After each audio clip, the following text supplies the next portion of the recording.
Anong mensahe ang kailangang marinig ng mga Leo na ba? Oo nga, Leo. Sa period na to, pwedeng nangyayari na itong magiging reading o mangyayari pa lang. Kung hindi man para sa inyo, itong magiging reading, edi baka para sa someone na malapit sa inyo o kakilala nyo mismo. Baka may lumabas na gender mamaya, gawin nyo na lang energy, masculine at feminine energy. Pwede rin naman na huwag nyo nang pansinin ang gender. Hindi ko masasabi kung anong magiging reading, kung positive ba o negative, depende sa kung anong mapipick up kong energy. Walang masama kung papanorin ang sun, moon at rising sign kasi baka alin man sa mga yan ay mag-resonate na sa sitwasyon nyo. So sa part na to, tingnan natin kung sino ang bida. Pero bago pala ako pumunta sa reading, i-enter ko lang ang aking membership. Baka magustuhan nyo how to join. Pakiclick lang ang join button dito sa YouTube para makita ang mga exclusive perks na ino-offer ko. Anyways, kala ko ito na yung bida natin, kaya lang dalawa yung tao, so wala tayong bida kasi dalawa eh. General reading, literal to. Okay, pero tingnan natin sa clarifier cards, baka may lumabas na tao para makilala nyo yung bida, kung kayo ba yun, person nyo o kakilala nyo. Pero sa ngayon, ang meron tayo King of Cups, 5 of Pentacles, 4 of Pentacles, King of Swords.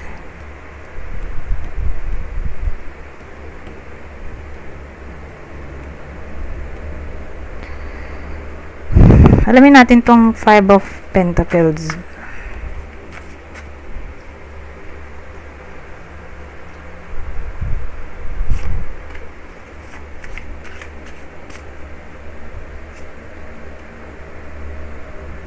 Double 5 eh. 2 of Cups.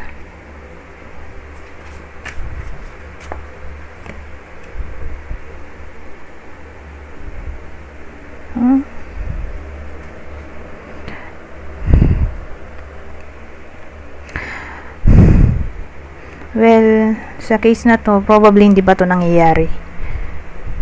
As in, mangyayari pa lang to. Itong sasabihin ko. So, ang dating sa akin, may someone na nagpapaka humble, wise, in a way na pinipilit niya, may someone na pinipilit intindihin yung partner.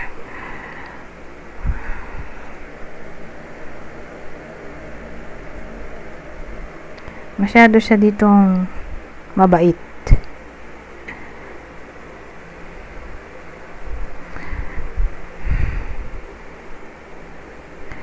So again, walang lumabas kasi na description, walang tao. So literal na general reading to, hindi ko tuloy masabi kung sino yung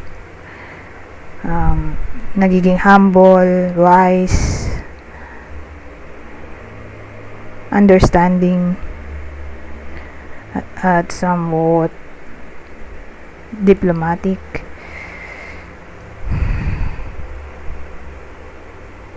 Yun yung start.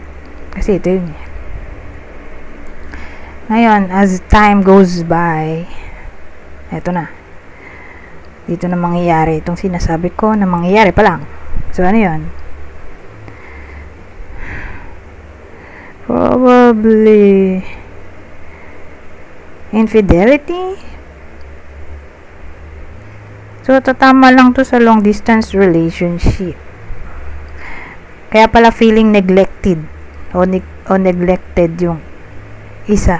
Siyempre, mag-lover sila, di dalawa sila, di ba? Ayun. Two of Cups. Yung isa dyan, feeling neglected. Kasi, kaya pala ganoon. Yung attention ng isa ay nasa iba na. So, again, applicable lang do sa long distance relationship. Yun nga lang, wala pa sa ngayon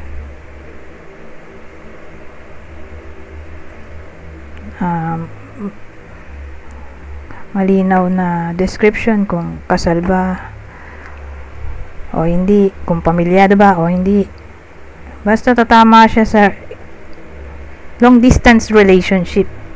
Pero since di na ako kukuha ng clarifier cards, dadiretso ko na kasi ito eh. Gumagamit lang ako ng clarifier cards kapag di ko maintindihan. Saka pag walang lead sa story.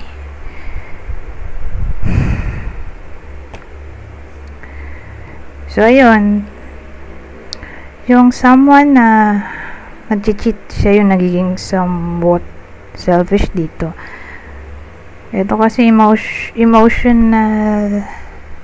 emotionally unavailable. Kasi double king to. So, probably lalaki. Lalaki yung nag-cheat. Pwede ring babae kung extrovert. Pero malaki chance na mas tatama to sa lalaki. Pero again, pwede nga rin sa babae kung extrovert. Pero yung chance, mga 70% sa lalaki. Yung nag-cheat.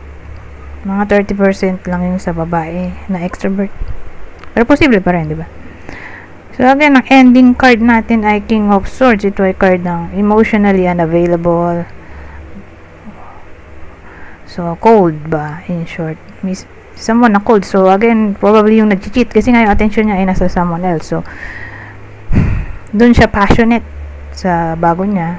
Pero pagdating dito sa luma, wala na siyang paki. Anyways,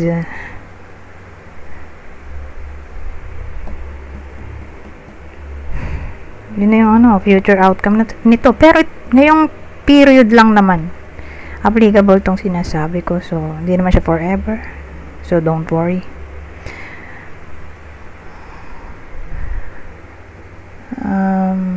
Ngayon,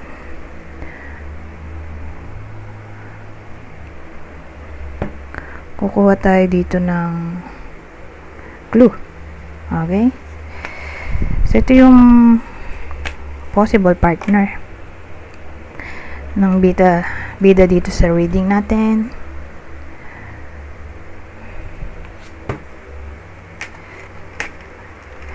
So, ang possible partner o person ng bida sa reading natin, siyempre yung bida ay ang Leo, diba? So, ito yung possible partner o person ng Leo, Scorpio, Pisces, Gemini. Kung di man para sa inyo yung reading, di ba ka para sa someone na malapit sa inyo, kakilala o idol, ito yung possible zodiac sa inyo. Aries, kapwa nyo, Leo, Libra.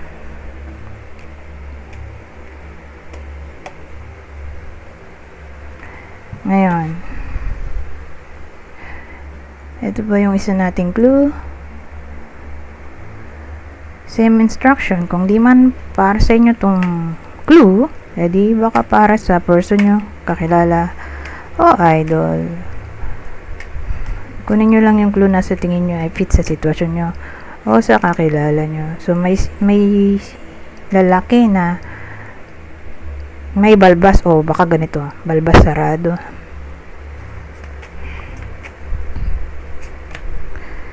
Short. So, may someone na probably nasa 5'3" pababa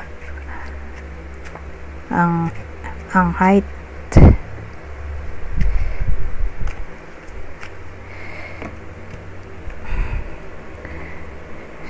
So, dito may someone din na probably blonde. O kung di man literally blonde, di siya hindi siya nag-stick sa black na buhok. So malaki chance na nagpapakulay yung isa sa bida. Oh, European, oh. So, pag ganitong case, probably European yung isa. Kaya siguro ganito yung tsura, Balbasarado. Or, hindi European. Baka nasa Europe. May someone na nasa Europe. Ngayon, kung wala sa Europe, baka nasa foreign land o abroad in general. May someone na nasa abroad. Kasi sa bagay, long distance relationship to, di ba? O foreigner na lang in general. Kung di man literal na European, ay foreigner. So again, kunin nyo lang yung clue na sa tingin nyo fit sa sitwasyon nyo. O sa kakilala nyo.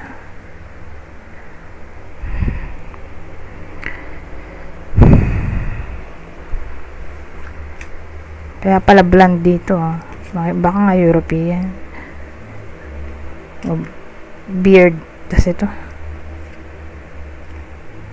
Anyways, case to case basis.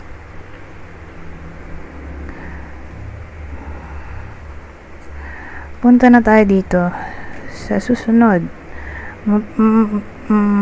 Mabilis yung reading, no? Kaya magdadagdag tayo ng ibang deck. Bihira ko to gamitin.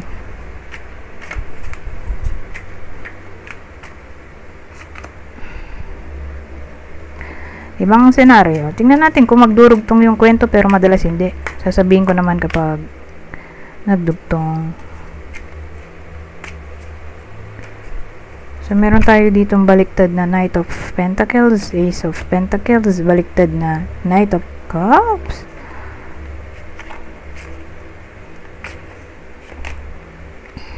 Magician yung dulo.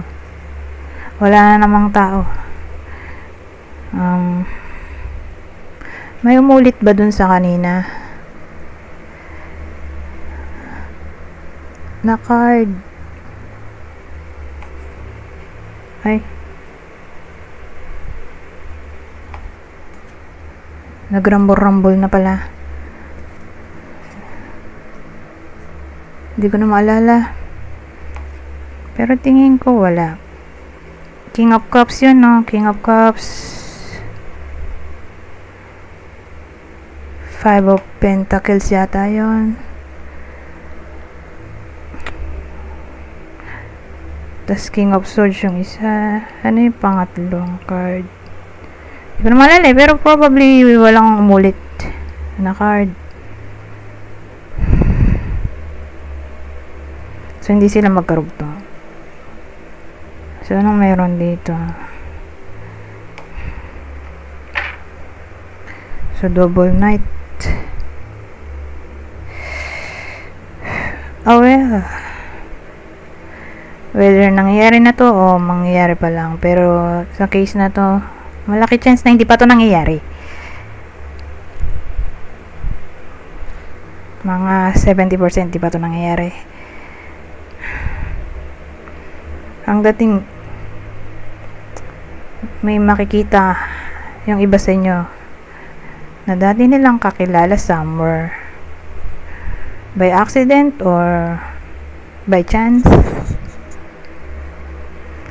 Na magugulat na lang sila, nagkita sila doon somewhere. So again, dati nilang kakilala. Baka ex, dating friend, dating ka-workmate, dating kapitbahay, basta kakilala. Matagal nang kakilala. As in, di na nag-uusap. Di na sila nag-uusap. Matagal na rin di nag-uusap. So, yun. May chance na makita ng iba yung kakilala na sinasabi ko somewhere.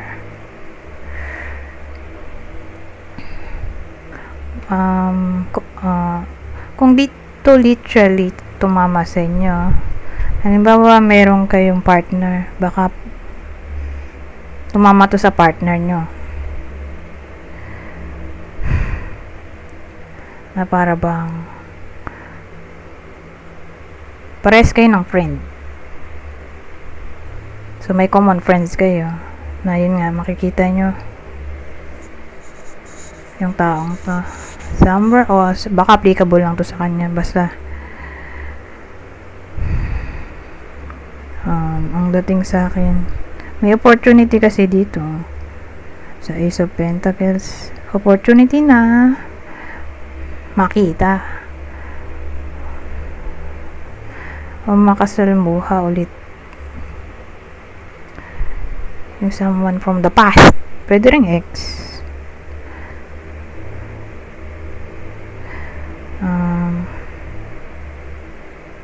O baka kababata to, dating classmate.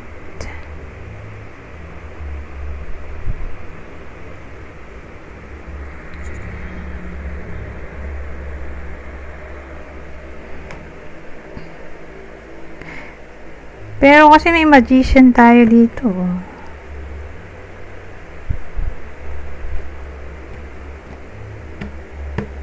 Kaya nga sabi ko mukhang di pa to nangyayari kasi mamamanifest pa lang ba? Baka ex yung gustong kita ng iba sa inyo. Who knows? Depende. Case to case basis. So, sabihin natin may iba sa inyo na gusto pa rin makita yung ex nila. So, by accident, kung possible, baka magkita sila somewhere. Sabihin natin sa palengke, sa simbahan, sa mall.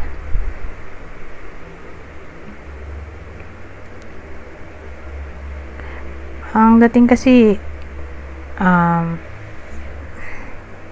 mukhang interesado yung iba sa inyo sa taong to.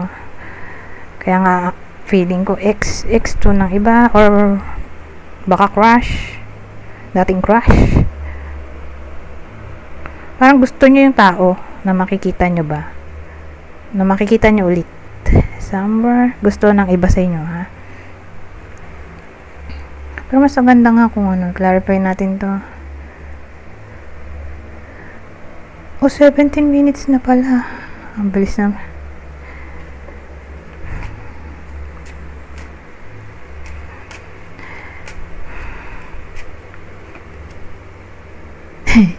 Ito na-clarify ko na.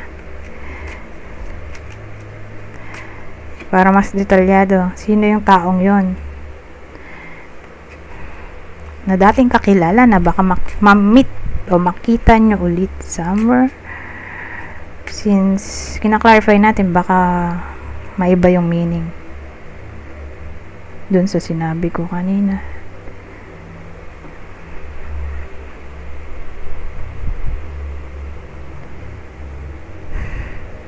Tawag dito. Maraming pwedeng case kasi dito. Pero tingin ko pangit yung naging separation ng iba sa inyo.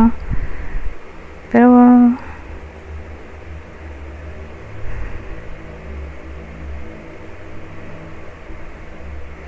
ang dating ang pinag-awayan ay pera o panloloko. Alin man doon.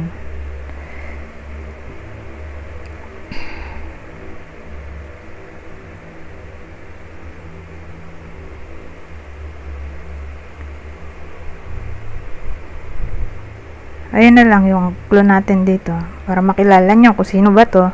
So yung pinag-awayan bago nag-separate ng landas, so bago hindi na nag-usap ng tagal na panahon, ay probably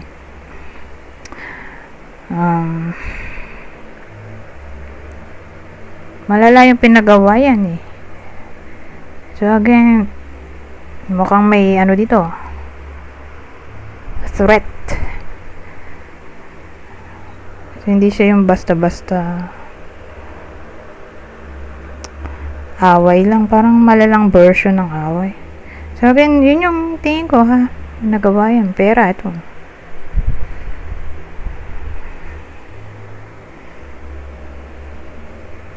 Niloko sa pera, umutang, di na nagbayad.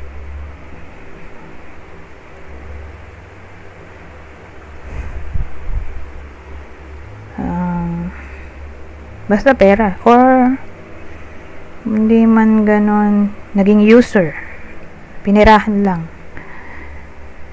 Or pangatlong version,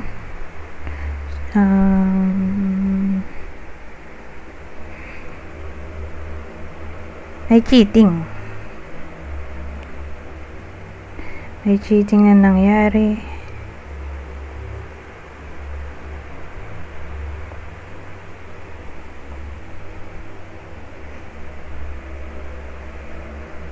Pero isa na rin sa possible possible cause. Ayun, cause. Isa na rin sa possible cause ay scam.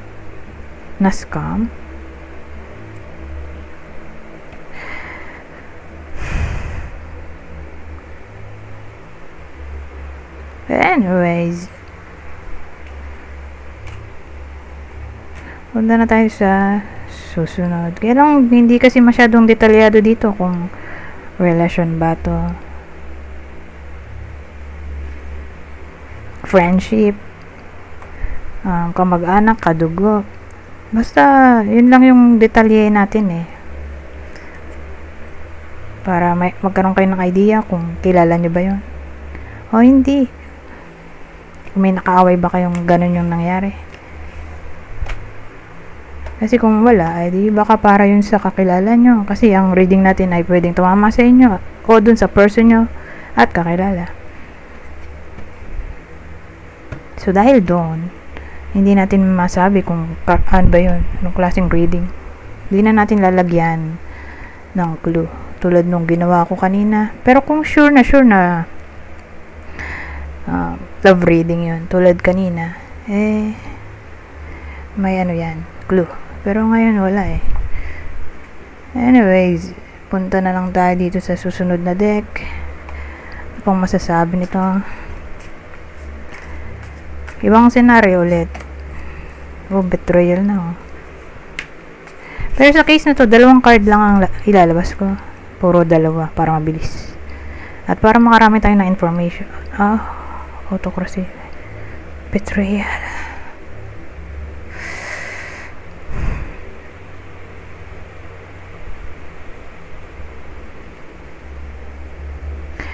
Ano to mukhang detention, ano yun?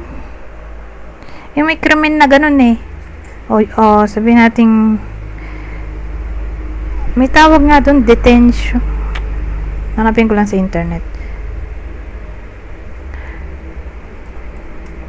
Crime, teka lang, regarding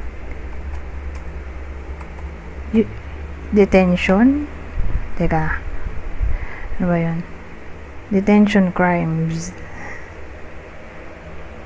Di parang ano siya, kidnapping, human trafficking.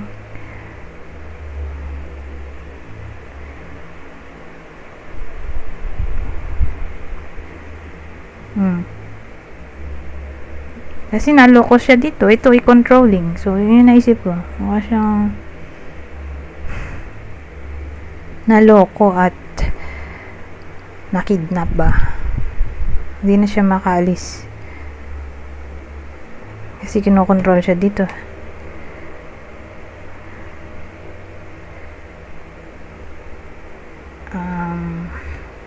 So, beware. Okay? Mag-ingat palagi, lalo ng mga anak. Ingatan ng mga anak.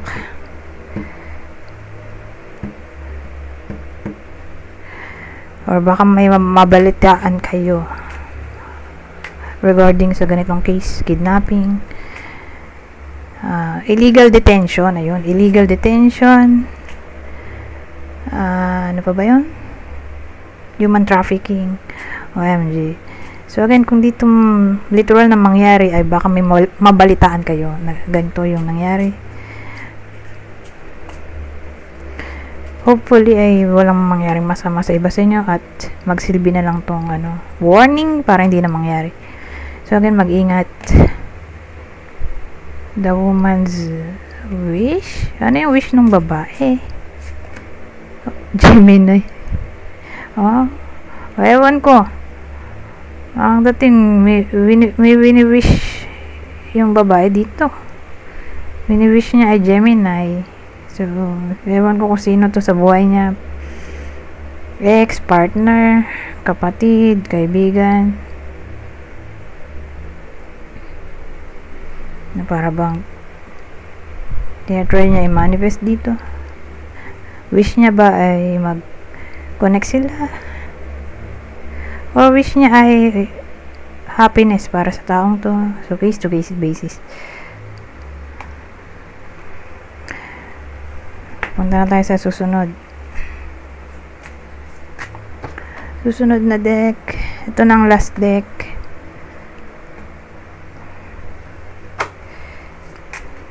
Pang masasabi nito. Dalawang card na lang ulit para mabilis.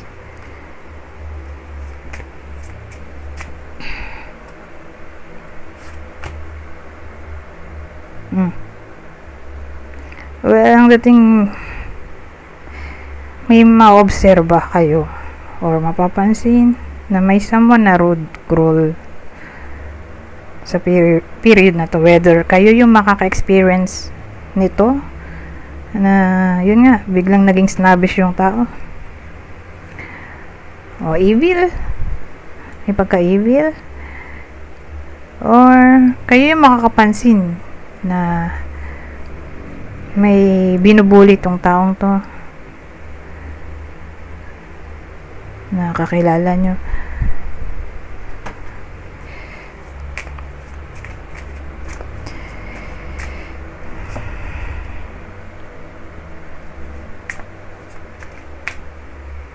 Ito na ang huling spread. Ano to? Anong combination to be? Vigilant awareness, limitless possibility. Limitless possibility. Ang sakit ng ulo ko. Anong combination to?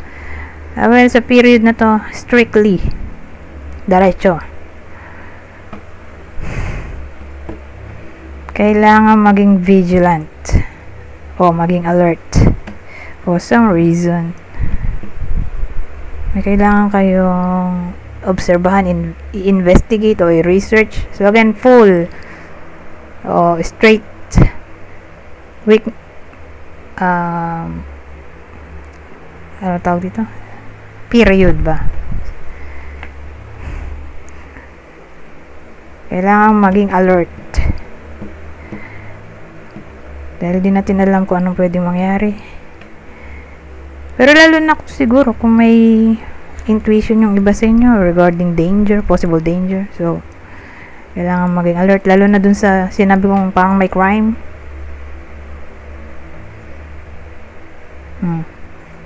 Anyways, hanggang dito na lang. Goodbye.